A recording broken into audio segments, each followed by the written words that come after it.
సూర్య ఈ లోకంలో లేకపోవచ్చు, కానీ నా మనసులో బతికే ఉన్నాడు. నాకు సంబంధించినంత వరకు ఐఏఎస్ అనేది 3 అక్షరాల మాట కాదు.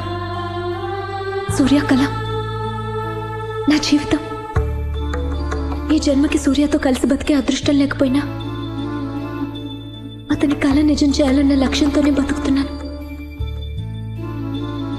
దానికి ఎవరడ్డొచ్చినా నేను తట్టుకోలేను. దయచేసి నన్ను డిస్టర్బ్ చేయకండి.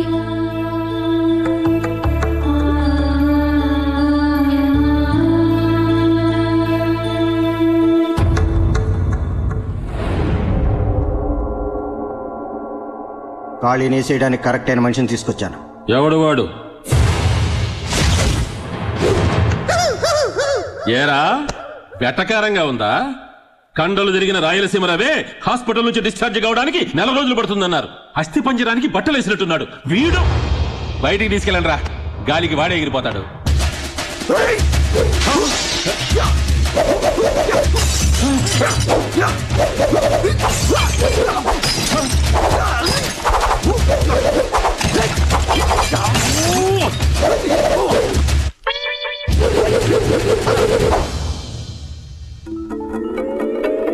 అయ్యో ఏమిట్రా, ఇంతలోకి ఇల్లు అసెంబ్లీ లాగా చేసేశాడు. ఖాళీని కొట్టడానికి వీడే కరెక్ట్ అయిన మనిషి. ఒక్క నిమిషం, ఎప్పుడు మీరు నా టాలెంట్ ని అవమానించారో అప్పుడే మీ డీల్ ని క్యాన్సిల్ చేసేశాను. మరి ఎందుకురా బంగారు సామాన్ అంతా బద్ద కొట్టేశావు? రోగి రోగాన్ని దాచుకోకూడదు, వీరుడు విద్యను దాచుకోకూడదు. వస్తా. వీడెవడండి బాబు, సునామీలా వచ్చి అలకల్లోనం చేసిపోయాడు.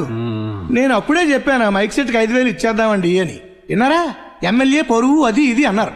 లోడు సిమెంట్ దగ్గర నుంచి లోకల్ రౌడీలు, ఆ రాయలసీమ రవి, ఇప్పుడు వచ్చాడే ఈ బ్రూస్లీ గడు. ఆడు పగలగొట్టిన సామాన్లతో కలిపి దాదాపు 3 లక్షల రూపాయల దాకా బొక్క. నా మాటిని ఆ ఖాళీగాడితో గొడవ పట్టం మానేయండి సార్, లేకపోతే అనవసరంగా 5,000 ఒట్లు పోతాయి.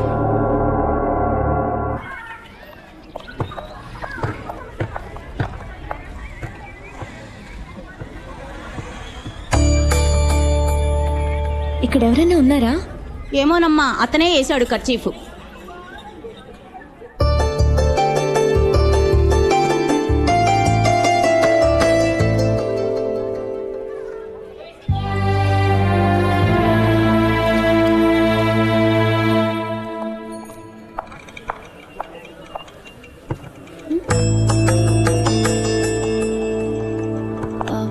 ఏమైంది సార్, ఎవరూ లేరు?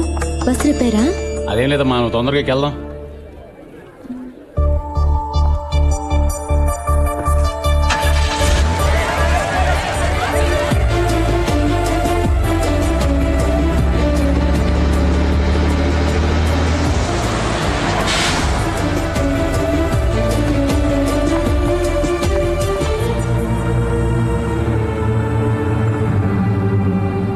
ఏంటి ఖాళీ ఇది?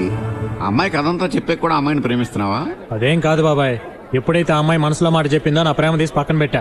ఆ అమ్మాయి ఏదేదో ఐఏఎస్ఆ ఐకేఎస్ ఏదో చదవాలంటుంది కదా, దానికి హెల్ప్ చేస్తున్నా, అది అర్థం చేసుకోవట్లేదు. హెల్ప్ అంటే ఖర్చీఫ్ లేయడం, బస్సులు ఖాళీ చేయించేయడం కాదు. మరి హెల్ప్ అంటే నీకు కావాల్సింది చేయటం కాదు, ఆ అమ్మాయికి నచ్చే చేయాలి మనం. మరేం చేయాలో చెప్పు. ఏమయ్యా నీకు వెటకారంగా ఉందా? ఐఏఎస్ అంటే అంత అలసిపోయిందా? అయ్యయ్యో తప్పుగా అనుకోకండి, మేం చదవటం గురించి కాదు, మా ఏరియాలో ఒక అమ్మాయి చదువుతుంది అందుకని. అవును సార్. ఐఏఎస్ చదివే నాలెడ్జ్ ఉందా అమ్మాయికి? అది అదేంటి సార్ అలా అంటారు?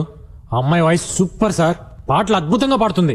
ఏంటి పాటలు పాడుతుందా? అవును సార్, మన మా ఏరియాలో ఆర్కెస్ట్రా ప్రోగ్రామ్ పెడితే ఆ ఏరియా మొత్తం ఎరగదీసింది సార్. సినిమాలో కోరస్ కూడా పాడుతుంది సార్. చెప్పా. అవును సార్ పాడుతుంది. ఏంటి కోరస్ పాడుతూ చదువుకుంటుందా? ఐఏఎస్ అంటే అంత ఈజీ కదమ్మా, చాలా ఎక్కువసేపు చదవాలి. ముందు పాటలు పాడడం మానేసి కాన్సన్ట్రేట్ గా చదవమని చెప్పు. అవును సార్, కొత్త అమ్మాయి పాడబోతుంది. డైరెక్టర్ గారు, మ్యూజిక్ డైరెక్టర్ గారు ఓకే అన్నారు సార్. ఒక్క నిమిషం సార్. అమ్మా జ్యోతి సార్, కోరస్ పాడే అమ్మాయిని తీసి పారేకండి, చాలా మంచి వాయిస్. ఖచ్చితంగా జానకి చిత్ర లెవెల్లో స్కోర్ చేస్తుంది. సాంగ్ డెఫినెట్ గా ఇట్టి సార్. ఉంటా సార్, నేనే నీకు ఫోన్ చేద్దాం అనుకుంటున్నానమ్మా. సారీ అమ్మా, ఇక నుంచి రికార్డింగ్ రావద్దు. మ్యూజిక్ డైరెక్టర్ గారు చెప్పారు, ఆయన రికార్డింగ్స్ లో ఇక నీకు పని లేదని. సార్ నేనేం తప్పు చేశాను? తప్పు నీది కదమ్మా, నువ్వు ఉన్న ఏరియా అది. మన మ్యూజిక్ డైరెక్టర్ కి రాగాలు తెలుసు కానీ రౌడీజం తెలియదు. నీతో పాడిస్తే హార్మోనియం వాయించడానికి వీళ్లు కూడా ఉండవని వార్నింగ్ ఇచ్చి వెళ్లారు, అందుకే వద్దన్నారు.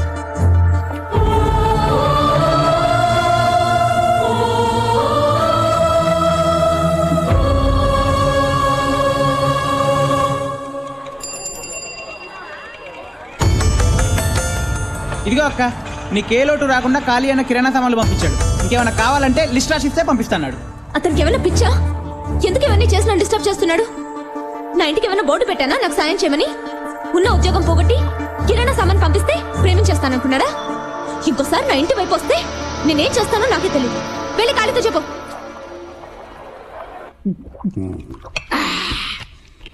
జరిగింది మామూలు మౌనం కాదు.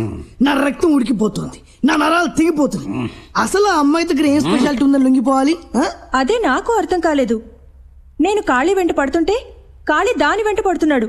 నా ప్రేమను ఎందుకు అర్థం చేసుకోవడం లేదు? దిగులు పడకు, నీ ప్రేమ సక్సెస్ కావాలి. నువ్వు పోసిన ఈ మందు మీద ఒట్టు. అంత తొట్టు పెట్టిపోయింది బాబాయ్. మందు మాత్రం నీకే హెల్ప్ కావాలన్నా చేస్తాం. రా. హెల్ప్ చేయడం ఓకే, కానీ వర్కౌట్ అవుతుందా? వర్కౌట్ అయ్యే ఐడియా నేను ఇస్తా, కానీ నేను చెప్పినట్టు నువ్వు చేస్తావా? నా ఖాళీ కోసం నేనేమైనా చేస్తాను. ముందు ఆ డ్రెస్ ఇప్పి. ఎందుకు కొట్టావు? నేను ఇంకా పూర్తిగా చెప్పలేదు. కొన్ని చెప్పేప్పుడు మధ్యలో ఆపకూడదురా బాబు. చూడమ్మా, నువ్వు ఎప్పుడు చూసినా వైజయంతి ఐపీఎస్ లాగా కాకి డ్రెస్ వేసుకుని లాఠీ ఊపుకుంటూ వస్తావు, లేకపోతే మగాళ్ళలాగా డ్రెస్ వేసుకుని వస్తావు. మగాళ్ళలాగా ఉంటే ఏ మగాడు ప్రేమిస్తాడు చెప్పు మరి. అయితే ఏం చేయమంటారు? నువ్వు అప్పుడప్పుడు ఆడదానిలో కనిపించాలి. అంటే ఇలా ఫుల్ పాయింట్ షర్ట్ వేసుకోవడం మానేసి చిన్నపిల్లల డ్రెస్సులు అమ్మి షాప్కి వెళ్ళి అక్కడ షేమ్ పంపించేమని డ్రెస్సులు దొరుకుతాయి. అలాంటి డ్రెస్ ఒకటి వేసుకొని ఖాళీ ముందు నిలబడ్డావు అనుకో, మైకేం కర్మ టోటల్ సౌండ్ సర్వీసే నీకు ఇచ్చేస్తాను.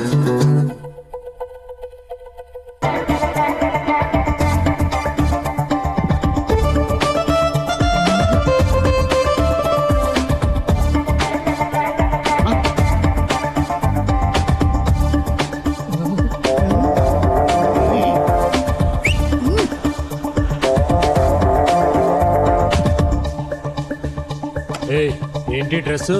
ఇలా వేసుకుంటే నీకు నచ్చుతుందని. ఇలాంటి డ్రెస్ వేసుకుంటే నాకు నచ్చుద్దని ఏ అదో చెప్పాడు నీకు? ఆ ఏదో సంగతి వదిలే, కానీ ఇప్పుడైనా ఐ లవ్ యూ చెప్తావా? ఏంటి లవ్వా? నిన్ను లవ్ చేయాలనుకుంటే ఈ పాటికి ఎప్పుడు ఐ లవ్ చెప్పేవాడిని. ప్రేమ అనేది మనసులోంచి పుట్టాలి కానీ ఇలా ఒంటి అందాలను చూసి కాదు. ఇలాంటి పిచ్చి పిచ్చి డ్రెస్లు వదిలేసి పోయిన యూనిఫామ్ వేసుకోపో.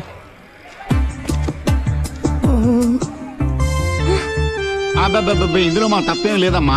అతను అక్కడే చూసేలా డ్రెస్ వేసుకురమ్మంటే నువ్వు ఊరందరూ చూసేలాగా వేసుకొచ్చావు. ఇప్పుడు నాకే అదలా. నోర్మై, లవ్ అంటే ఏంటో తెలియని మిమ్మల్ని ఐడియా అడగడం నాది బుద్ధి తక్కువ. అదే తప్పు మాది కదమ్మా. ఆడని తప్పుడు సలహాలు ఇస్తాడు. ఇంకొకసారి కూర్చున్నానుకో సూపర్ ఐడియా ఇస్తాడు. ఓకే, ఏం అవసరం లేదు. నాకు యూనిఫామ్ కరెక్ట్ అని ఖాళీ చెప్పాడు. అతన్ని ఎలా కరెక్ట్ చేసుకోవాలో నాకు తెలుసు. బాబాయ్, మన లిక్కర్ ఫ్యాక్టరీ బంద్ అయిపోయినట్టేనా? పిల్లాడు ఆరోగ్యం బానే ఉందిగా? మీ దయవల్ల బానే ఉందమ్మా. ఇదిగోనమ్మా నీ గొలుసు. పిల్లాన్ని జాగ్రత్తగా చూసుకో. అలాగేనండి. ఏమా వడ్డీ వ్యాపారం ఎప్పుడు మొదలు పెట్టావు? అదేం కాదురా, వాళ్ళ అబ్బాయికి ఒంట్లో బాగోలేదని పాప అర్జెంటుగా డబ్బులు కావాల్సి వచ్చి మార్వాడి దగ్గర గొలుసు తాకట్టు పెట్టడానికి వెళ్తుంటే జాలేసింది. వడ్డీ డబ్బులు ఎందుకు దండగని నా దగ్గర ఉంటే ఆ డబ్బులు నేనే ఇచ్చానురా. వద్దంటున్నా బలవంతంగా గొలుసు నా చేతిలో పెట్టి వెళ్ళిపోయింది. వాడేదో ఊరు కాని ఊరు వచ్చి వడ్డీ వ్యాపారం చేసుకుంటుంటే నువ్వేంటి వాడి పట్టుకొడుతున్నావు? వాడేం అమాయకుడు కాదులే. ఉన్న ఉద్యోగం పోయి పాప ఆ జ్యోతి ఏవో ఖర్చులకని వాడి దగ్గర గొలుసు తాకట్టు పెట్టడానికి వెళ్తే రూపాయికి 10 రూపాయలు వడ్డీ వసూలు చేసేట. వాడేం బాగుపడతాడు? వాడి చేతులు పడిపోను.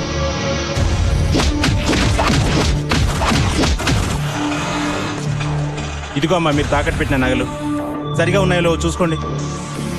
ఎందుకు అప్పుడే తిరిగిస్తున్నారు? మీ దగ్గర తీసుకున్న డబ్బులు రెంట్కి మిగతా వాటికి ఖర్చు అయిపోయాయి. ఇప్పుడు నా దగ్గర డబ్బులు లేవు. అమ్మా తల్లి, నేను డబ్బు అడగట్లేదు. ముందు మీ నగలు మీరు తీసుకోండి, లేదా ఈ ఏరియాలో నేను బిజినెస్ చేయలేను. చూడ్డానికి మంచి అమ్మాయిలా ఉన్నావు అని చెప్పి నగలు పెట్టుకుని డబ్బిచ్చాను. నీకు ఆ ఖాళీకి సంబంధం ఉందని తెలిస్తే అసలు ఈ నగలు తీసుకునేవాడినే కాదు. మొగుడు పిల్లలు రోడ్డున పడి గొడవ పడ్డా చూసే వాళ్ళకి తప్పుగా అనిపించదు. మరి మీ ఇద్దరి మధ్య ఏ సంబంధం ఉందో ఎవరికి తెలుసు? మధ్యలో నా తలకాయ ఎందుకమ్మా పగలు కొడతారు?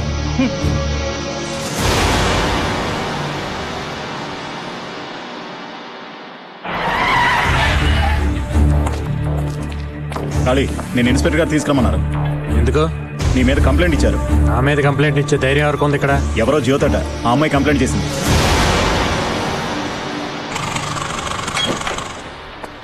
మేడం, ఇక్కడ జ్యోతి అంటే ఎవరండి? నేనే. నేను ఎల్ఐసి ఆఫీస్ నుంచి వస్తున్నా అండి. చనిపోయిన సూర్య గారు ఇన్సూరెన్స్ చేశారు. నామిని మీ పేరు ఇచ్చారు. ఆయన ఇంటికి వెళ్తే మీరు అడ్రస్లో ఉన్నారని వాళ్ళ అమ్మ నాన్న చెప్పారు. ఇక్కడ సంతకం పెట్టండి.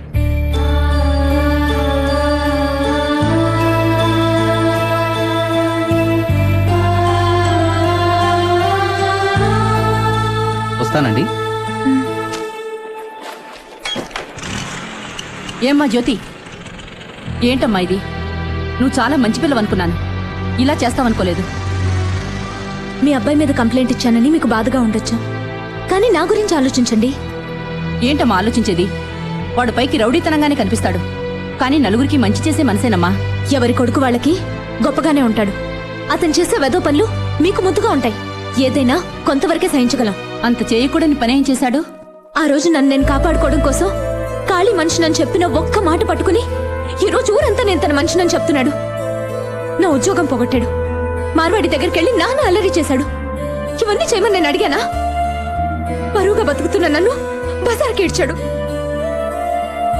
ఇది చూసారా, నా సూర్య ఇన్సూరెన్స్ డబ్బు. నేను ప్రేమించిన వాడు నాతో ఉండకపోవచ్చు, కానీ తన ప్రేమ నాతోనే ఉందనడానికి ఇదే నిదర్శనం.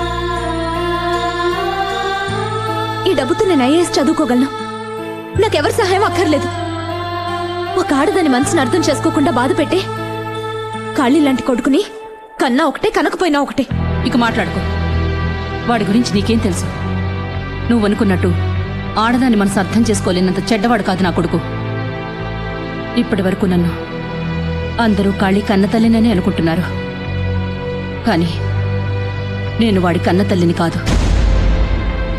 జీవితంలో ఏ విధమైన ఆధారం లేక, అనాథగా బతకడం ఇష్టం లేక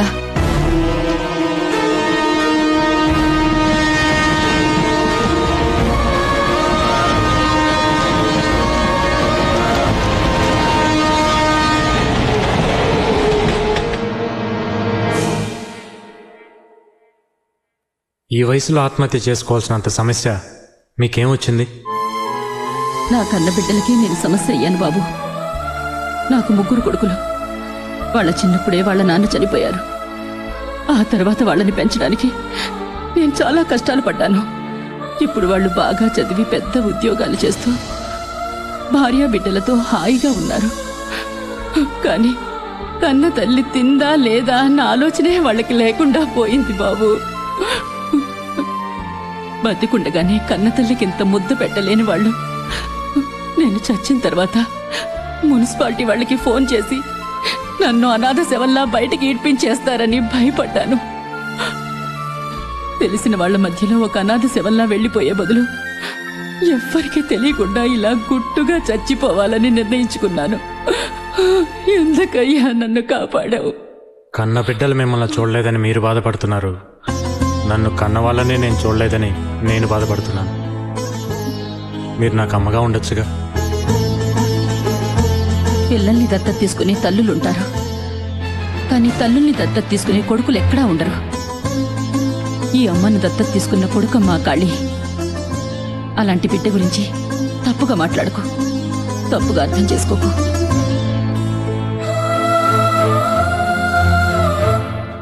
ఏమా, మీ ఇష్టం వచ్చినప్పుడు కంప్లైంట్ ఇవ్వడం, మీ ఇష్టం వచ్చినప్పుడు వాపస్ తీసుకోవడం మాకేం పర్లేదు అనుకున్నావా? ఏ లేదంటే వెళ్ళి బిల్లాడని పట్టుకొస్తావా ఏంటి? ఏయ్, నువ్వు ఊరుకోవాయా బాబు. వచ్చినప్పటి నుంచి నీ గోల్ భరించలేకపోతున్నావు. ఉండమ్మా, ఇన్స్పెక్టర్ గారితో మాట్లాడొస్తాను. ఏ గోపాల్, అతను వదిలే రామ్మా, సంతకం పెట్టు.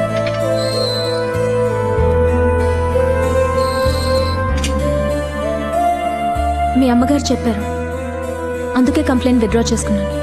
నువ్వు కేసు వాపస్ తీసుకున్నా తీసుకోపోయినా నేను పెట్టే టార్చర్ దెబ్బకోలు తట్టుకోలేక సాయంత్రానికి వాళ్ళే నన్ను పోరా బాబు అంటారు. నువ్వు అనవసరంగా ఎక్కడి నుంచో టైం వేస్ట్ చేసుకోకుండా వెళ్ళి చదువుకోపో. హెడ్ వస్తా. మళ్ళీ రావద్దయ్యా బాబు, నువ్వు వస్తే మేము తట్టుకోలేము. అమ్మా, మీరు ఒకసారి సార్ని కలిసి ఓ మాట చెప్పాలండి.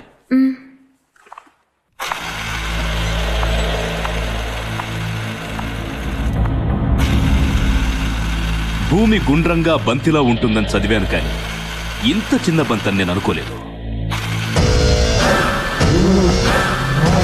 పోలీస్ స్టేషన్లో విడిపోయాం, మళ్ళీ పోలీస్ స్టేషన్లోనే కలుస్తున్నాం.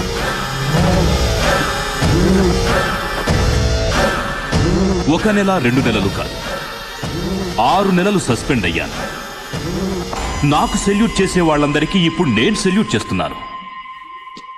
సెల్యూట్ చేసిన ప్రతిసారి ఎవరు గుర్తుకొస్తారో తెలుసా? నువ్వు. తప్పు చేయకుండా శిక్ష అనుభవించాను.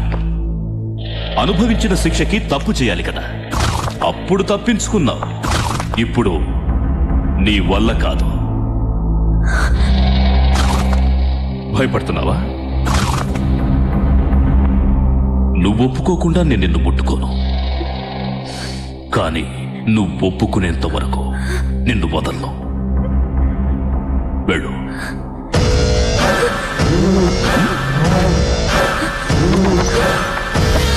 హెడ్ సార్ ఆమె సీతాదేవి. ఆవిడ మీద ఒక కన్నేసి ఉంచు. ఆమె సీత అయితే తమ రాముడా సార్? నేను రావణుణ్ణి.